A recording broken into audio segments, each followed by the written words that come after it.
চর্চাও একটি অঙ্গ।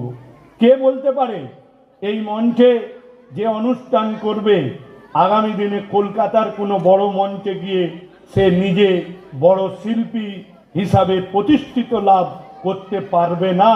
এটা কেউ হলফ করে বলতে পারে না। তাই এইসব শিল্পীদের উৎসাহদানের কাজে আপনাদের আশীর্বাদ করতালি অত্যন্ত প্রাথেয়।